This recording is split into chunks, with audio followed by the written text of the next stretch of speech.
What's up, everybody? Back again with another episode of GLTV Radio. This is your host, Gavin Lamb, and today I'm joined by my cousins, Micah and Mitchell Thompson. So, what's up, guys? What up? Hey, I'm excited to be on this. I actually have a podcast as well. It's called the Mitch Mindset Podcast. Go check me out. New episode coming soon. So, yeah, dude. Mitchell's podcast, the Mitch Mindset Podcast, is the reason I started GLTV Radio, because he started doing his, and it's super inspirational, a lot of mindset coaching and everything, and I was like, dude, why don't I just add on to the YouTube channel, piggyback off of that, and just make a podcast that goes along with it. So that's what we did, guys. That's why we're here. That's what GLTV Radio is all about. We're just here to try to put a smile on your face any way possible, and let people just in on joining our family and having fun. So today, though, we're actually talking about like a specific topic that all of us have participated in at some point in time in our lives, which was high school sports, right? yes, sir. All right, so I'm just going to open the question, like, what sports did you play in high school? What all of them? So, I played 1 year of tennis my freshman year. Really? Yeah. I didn't know that. And then I played football and I wrestled for all 4 years of high school. So, Nice. I played baseball 1 year of high school, my freshman year, and then I played football my sophomore year, 1 year of high school. But I wrestled all 4 years of high school. All 4 years. So, for me, I did football all 4 years of high school, and that was it. They tried to get me to wrestle, like, every single season. I said, no, I'm not into it, I'm not gonna. And then, like, I just didn't play baseball at that point. I wasn't built for soccer. And then, like, my school now has, like, lacrosse, and they have, like all kind of stuff, like, going on over there that we didn't have when I was there. So, like, that's pretty cool, but, like, football was like my main squeeze, and like that, it stayed that way all 4 years. That's all I did. So, what was your favorite sport in high school? Wrestling, Definitely for sure. wrestling. Wrestling for both of y'all? I love football, but wrestling is my favorite. I feel ya. So, but why? So our sport, we went to Social Circle High School, and our football programs, really, our programs are on the come up, but the only program that's really been top notch over probably the past 5-10 years is wrestling. Has been the wrestling program.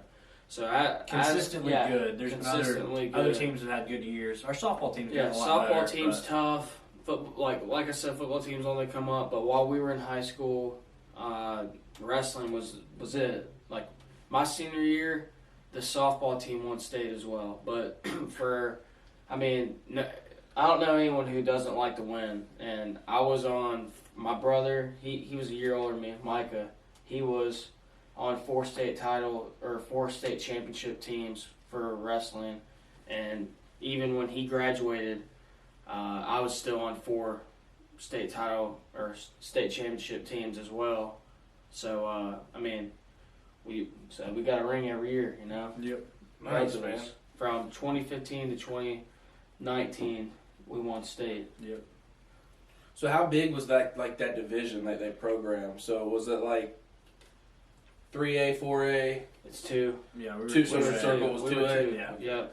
So while I was at Carrollton, it was 3A the whole time. And then, like, after I left, like, only a couple years after I left, the program and the school grew tremendously. And now it's like 5 or 6. 5 or 6A over there. It's crazy. So, but I remember, like, as a 3A school, we used to play other teams that were 5A, and, like, our program was just so good. Like, our football team was just so good, we used to just run people over. Yeah. Hey, same And with like- our wrestling, man. We clock a bunch of 7A schools. Yeah. Like, just, I mean, 5,000 kids in their whole school. We have 500, and we'd be. I know, it's crazy. It's crazy, man. I mean, the whole A, triple A, 2A, none of it really matters. no. Especially when it comes to skill. But, I don't know, man. So, what was, like, something What was your best memory in wrestling? Probably the first year we won state, maybe the second year, as a team. But like it was just something we've been working on. So the middle school and the high school program with Social Circle was very, very intertwined. Mm-hmm. So I started in 7th grade, he started in 6th, but the whole time we were practicing with a high school too. Mm-hmm. So just to see those guys come up short, my 7th grade year, they got 3rd, and then I think they got 4th my 8th grade year as a team. And then to come back and win it the next year against a really tough opponent my freshman year, that was just something really special to see. It was the first state title that Social Circle had since the 1970s. It's like a Cinderella story almost. Yeah, almost. I mean, it was. We were the number 2. Bremen was the number 1, but it was really it was really close. And Oh, it was against Bremen? yeah, Nice. which is just down the road, I know. But anyways, it was a very, very special, fun story. And a fun year that first year. Awesome. What about you, Mitch? Probably. I kind of got 2. Really, my junior year, when I won my first individual state title, that's a memory I'll never forget. But that was like a Cinderella story. But probably being on a state championship team and wrestling. And winning team state as well, like with my brother and that team, I still talk to those guys to this day. Yeah. Not like It's like a every brotherhood. day. Yeah, not like an everyday, but it's just. I mean, we talk about it still. I talk to those guys still, and I know from probably 10 years from now, we'll still be like, man, we were a tough team. Yeah. That was one of the. Me and my dad were talking about that team. This past week, just how tough and how deep we were, So that just that kind of stuff, I got plenty of memories, but really we were just so tough. We weren't always the most skilled. Yeah. Our coaches made us tough, man, and I loved that. Tough, had heart, stuff like that. Yeah, I remember I mean, when you go down, you get down in the dirt with people like that. I know it's you can't really compare it to the battlefield or whatever, No. going to war, but that's what your coaches always try to compare it to when they're trying to build that family. So I had a coach who was in the Army for 4 or 5 years. I can't remember. Yeah. Anyways, his selling point was, look, this is nothing compared to war. Yeah. He was stationed over in Iraq, or where's Iran? I can't remember. He did 1 or 2 tours over there. But anyways, he said you can't compare it, but the second closest thing is being on the football field with you and your buddies. Yeah. 'Cause that's the second closest thing I can compare it to the camaraderie of it. Yeah. So, Well, I mean, I believe it's somewhat. I mean, I understand the brotherhood. I believe for Yes. sure, but they, coaches, they always try to up the ante. It's yeah, you're gonna be in the dirt together. You gotta be in the trenches. You gotta fight. Blah, blah. They always put those war analogies and You win, you stuff live, in you there. lose, you die. Yeah, exactly. They're they never said that, but They never said that. That's how it was that. Hey, that's how Yeah. how serious it was Yeah, where we were from. But I remember I used to talk to those guys all the time. I don't talk to any of them hardly anymore. I mean, Juan, that I did the wealth. Mm-hmm. Yeah. He was one of my bros on the O line, and we keep up on Facebook, but I don't really hang out with hardly any of them anymore. But there's a bunch of time in between now or then and now. But yeah, I mean, you form that brotherhood, and it's something super special, something you never forget. You never forget those memories. Something you always hold close. But so I, for one, could say that I didn't do anything with my sport after high school. What about you, Micah? No. No. I've gone back to the high school room a few times to hang out, but other than that, no. Right. Yeah, I mean, I went back to some of the games to see the boys that were right under me play that next season, and then I haven't been back since, unfortunately. But Mitchell, you wrestle in college, right? I do. I wrestle at Truett McConnell University. And You wrestled somewhere else first, right? Yeah. Well, originally I was signed to a D2 university called Lander University in South Carolina. And then later, right before I was supposed to move in, I felt like God was calling me to go in ministry. So I decommitted and signed with a small Christian school in South Georgia, and it just wasn't for me. So I transferred to Truett McConnell, and I'm loving it there. And I wrestle 165 pounds. Nice. And I'm a sophomore. So. And you're like right now in the middle of your Yeah. first season with them? Season with them, yeah, right? it's my first season with them. Second collegiate season. Yeah. Cool. So how's the season going for you? It's going good. I'm wrestling pretty tough. I've been close to beating some nationally ranked guys. So my goal is All-American, and I think I'll do it this year. I really do. I think that the biggest difference is just mentality, So what are the qualifications for that? What do you have to To do? All-American, I have to place top 8 in the nation. Top 8 in the nation. Yeah. So you wrestled number 7 already, right? I wrestled the number 7, the number 6, the number 11, and something else. And I got beat. 13, right? Or I think you wrestled 13 too. yeah, Number 13. maybe something. And what's like the that. list? What's the list? Like how many of these? Top 20.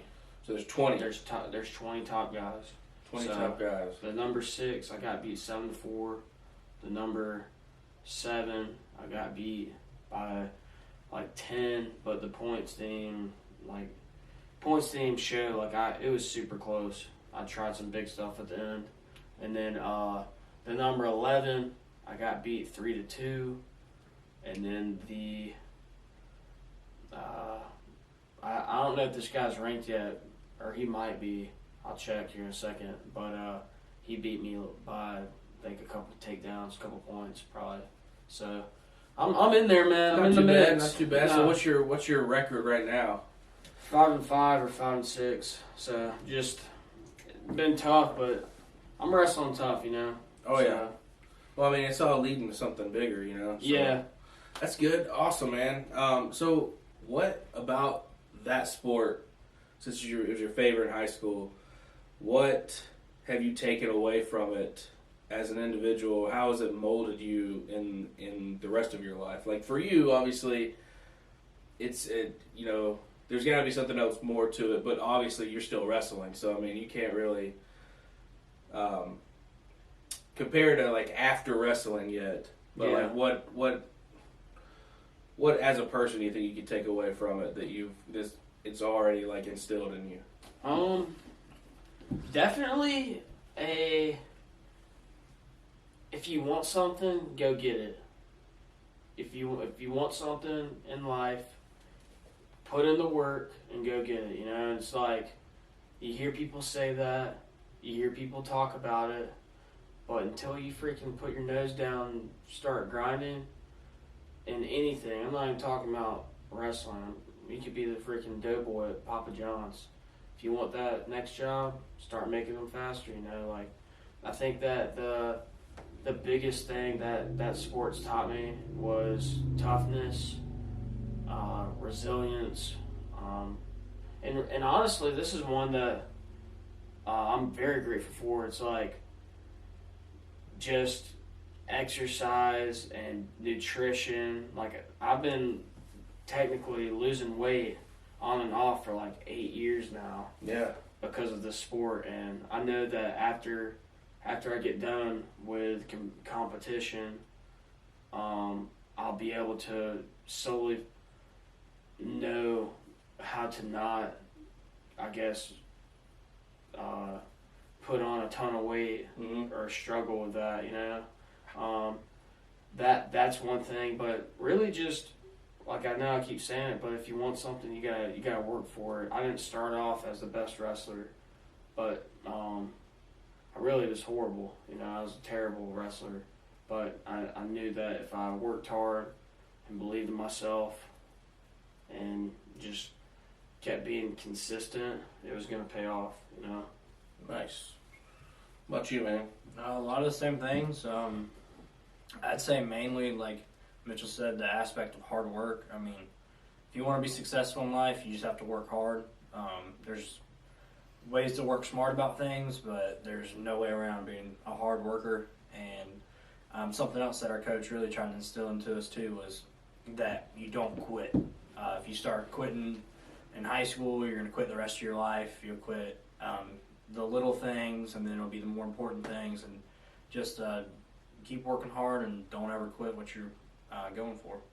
And one thing that my coach made people do was when they quit on our team, he'd chase them down the halls. He'd find them in the classroom, pull them out, make them look them dead in the eye and say, "Coach, I quit." And they'll be like, say it. He's like, I'm not coming back. I'm done. I gotta go work. He's like, say you quit. Say I'm a quitter. Makes them look in their eye, and half of them will say, "I quit. I'm done. I'm a quitter," and the other half will be like, "All right, I'll be there tomorrow." Yeah, because they don't want to say that they don't want to be a quitter. No, no one wants to be a quitter. So I guess for me, like, which is, y'all already mentioned it the whole time, but like hard work, like something that I remember is like hard work pays off. Yeah. That was in the weight room, that was on the field, everything. I could see myself getting better in shape, better at my techniques on the offensive line, better each time we played. So, I mean, if you put in the work, what you reap is what you sow. So, I mean, hard work's definitely going to pay off. And I think that's important to see that, like, all three of us said that. So, I mean, yeah. There's something about sports and the athletic program. A lot of people hate on it. A lot of people hate on that. Dumb jocks. Yeah, exactly. You get that stereotype that we're all just dumb jocks and we don't, we're bullies and stuff. We're privileged and all that stuff. But really, I mean, if you get into a good school with the right programs, that's going to teach you a lot about life. Something else, it might sound funny, but something I learned in football was time management and like time management skills, because my coach always told me that if you're early, you're on time, and if you're on time, you're late. And like he would, like, if you got there right at the time, he would call you out for being late, even if it was right on the dot. If you got there a minute late, you were running sprints, or you were running hills, you were pushing sled, you were doing something. So that's taught me a lot about life, because I have never been late for a job. So like, it's one of those things where like, if you're gonna be late, you better call and let them know or something. But like, you just don't be late. You can always have a plan. I used to tell people or ask people like, "Why are we so late?" I had to do this. I had to drop my kid off here. I had to do this, and like, so there's certain situations in life where that's okay. But if you really plan for the emergency, you have all this buffer time, you're never gonna be late for anything. You know what I mean? Time management is something that I definitely learned on the football field and for practices and early morning workouts and everything, spring training. And I've carried it with me this entire time since. But that's weird that's something that I remember. But that's definitely something I remember from high school football. It's important. And it's helped me throughout the rest of my life so far. So Punctuality. You what? Punctuality. Yeah, punctuality. Responsibility in general, which is also a big thing in sports, because you have to be responsible for everything. You have to be responsible for keeping up with all your gear, keeping it washed and clean, keeping it put up, keeping your locker tidy in the locker room and everything, making sure that you have all the right stickers and decals on your helmet or pads or whatever, like all that stuff. I mean, it teaches you a lot about life and responsibility and being organized and just time management. I mean, you learn a lot of skills from your coaches. And one more thing, like I remember one of my coaches always saying is like, leave no doubt. Because he was like, if you underestimate your opponent before you hit the field because you think you're better than them, you're probably going to lose that game, because you never know. It doesn't matter if you're playing the team that hasn't won a game in 2 years versus a team. Yeah, exactly. Versus a team that's like undefeated. Never go into it thinking you're the victor, because that can, you're going to get humbled real quick. Yeah. So that's always something to remember, and that's a good life lesson too. Like never think that you're better than somebody. Never just assume that. But yeah, what's up, man? Yeah, I got something to we could mention on this topic. So we talked about our most memorable moment or achievement or whatever. What? I'm not gonna say worst. I'm not gonna bring that up. Most embarrassing? I'm gonna say most funny. I'm gonna ask for you and Mike and Gavin, I'm going to ask, what were your what was your number one time where you had a moment where you're like, dude, I don't think I'm going to make it through this, but you pushed through? Or it doesn't have to be your number one, but like I know you played high school football for a good program. Was there a day of training or a day of practice where you're like, because the coaches try and break you, where you're like, yes. I think I'm going, I think I'm done, Yes. but you push through and you still remember that day. I know I got days like that still. I hands down had a day like that. It was during summer, like early morning summer practices. We had to be there 6 a.m. every morning. Yeah. And we would get there.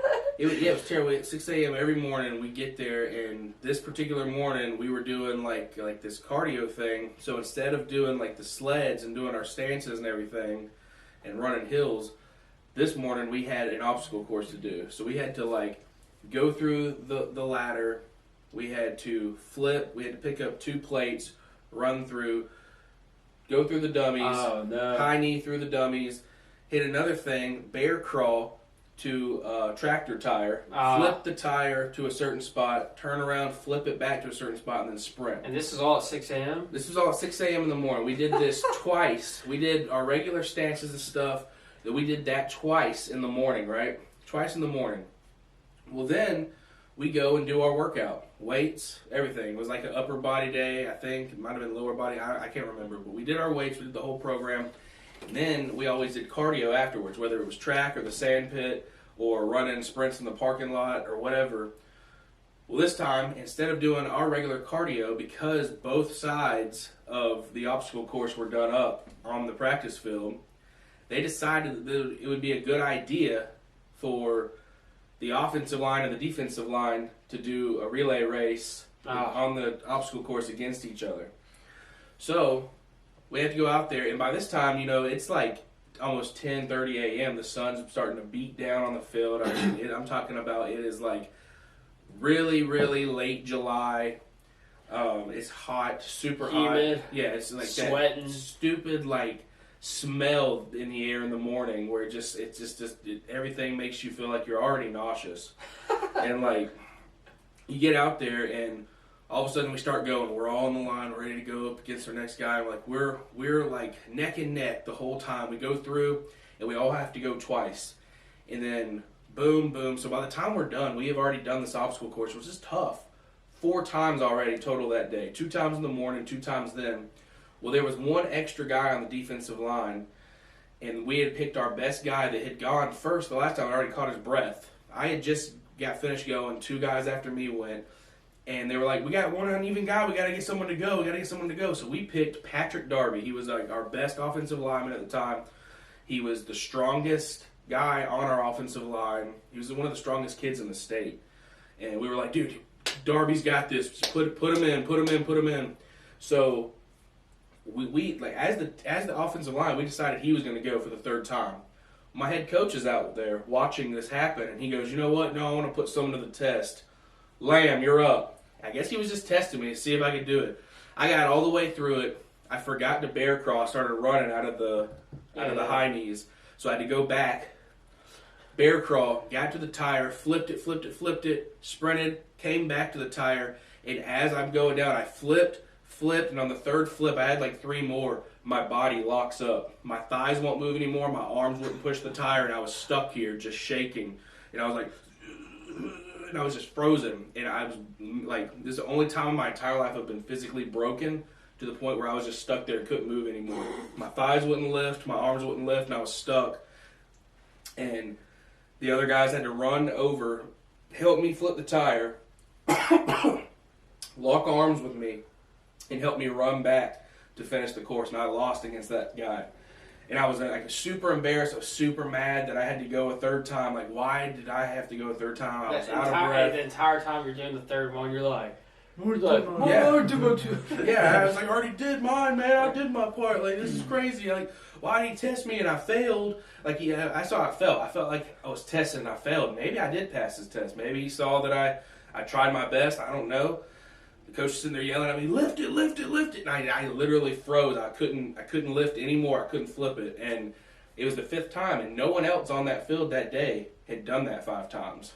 Yeah. So, I mean, that's saying something, I guess. But, like, I remember getting up there, and, like, the guys were like, yeah, man, let's go. Offensive line, defensive line, bring it up. Trojans on 3, 1, 2, 3, Trojans. It's like, y'all know good and well, none of y'all could have done what Gavin just did, blah, blah, blah, blah. And I'm, like, sitting there, like, getting dizzy. Like, I started getting dizzy, about, like, thought I was going to fall out. Walked over to the edge. Everybody was like, dude, you all right? Took a knee. I just started spilling my guts, dude, everywhere. I didn't even, like, this was a time where I knew I didn't eat the night before because I knew I would get sick. So for lunch, I was drinking a gallon of water and eating a tuna sandwich every day. So I lost so much weight. 1 tuna sandwich, a gallon of water every single day, and we were working out every day. So I had nothing on my stomach. I was sitting there dry heaving on the sideline, and the coach was like, you all right, Lamb? And I was like, and I actually, because I was so angry, I skipped the rest of, we had like another hour to go where we were going to go set up our kickoff return and kickoff team and like walk through, and I left because I was so mad and I lost my position on the kickoff return team because I was so mad. But yeah, I remember a day when I was physically broken, I couldn't go anymore. So what about you, Mike? There was never a day where like I couldn't go anymore, I'd say. I mean, I always kind of knew like it was going to be over when it was going to be over. Mm-hmm. Luckily for us, for Social Circle, we had our high school practices from 3 o'clock to 6 o'clock. So we had a kids practice right after, so at 6 o'clock. So I knew it would never be anything longer than 2.5, 3 hours. But there's a couple days in there, like my freshman year, like we'd never won state before, so we were really pushing a whole lot harder than we did the next 3 years. But every single year we had a running day where we, instead of wrestling or weightlifting or anything like that, actually we might have weightlifted this day, I can't remember, but the main focus of that day was just go to the track and we would run. So we did 10 or we did like 10 or 12 100 meter sprints as fast as you can. We ran a mile, did suicides on the football field. We were timed. Yeah, yeah, there you go. And if you didn't get it in time. Yeah. We were doing races between positions, I mean not positions, but weight classes. We were doing, we were wrestling on the field.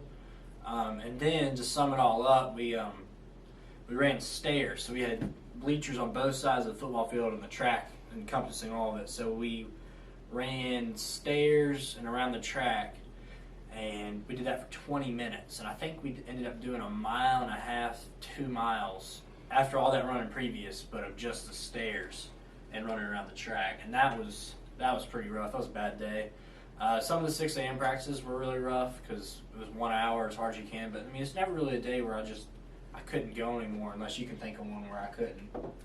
I mean, I was always just kind of, I had the mentality like I was never going to be the last one or be the one that was going to be the quitter of the day. Or like you look over and the kid's over there on the ground and he looks like he's about to cry. I just never wanted to be that kid. So it was just inspiration not to be like that. So I feel you.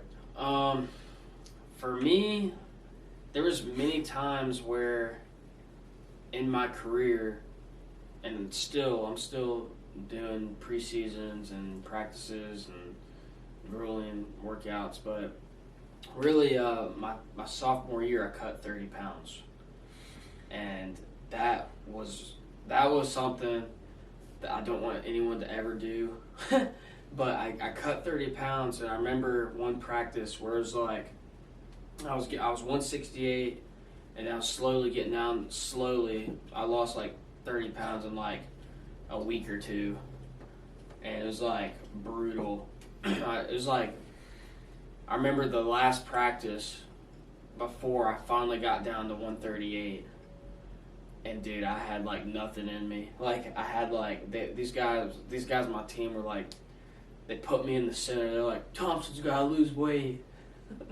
They're like beating the crap out of me. Like, I think I was one of them, to be honest. Like actually like it was like actually like beating the crap out of me. Like, not like, it's just like, get up, you gotta lose weight.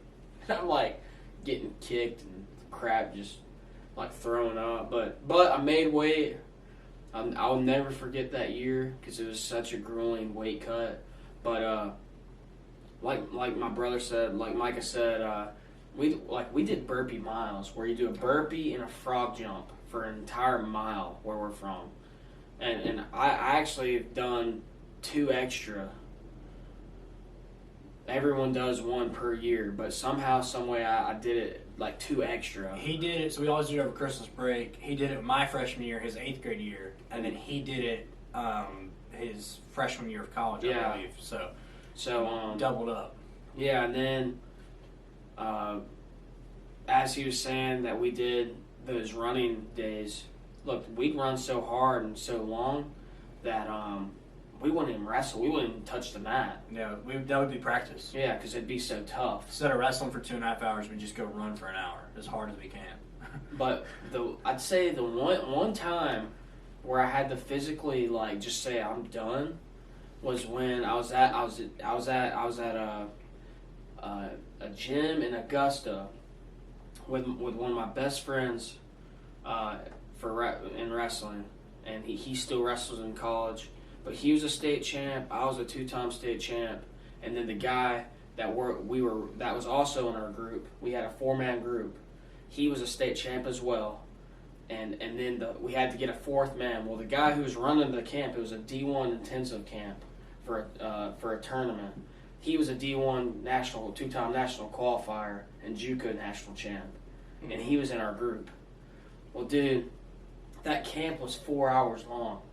You had a 20-minute break. Jeez. So, dude, we like the first 2 hours, you had a 20-minute break between 2 hours. 2 hours. Well, dude, we drilled super hard, and then the last 2 hours we went live. And I was like 160. The other guys were like 180, and I was wrestling. I was scrapping, you know. But dude, these guys were banging, and I mean, I got to the point where we wrestled so much that everyone started throwing up, and he was like, keep going, like the coach was like yelling at us. He was like, keep going, and finally we were like running sprints, and like my thighs locked out.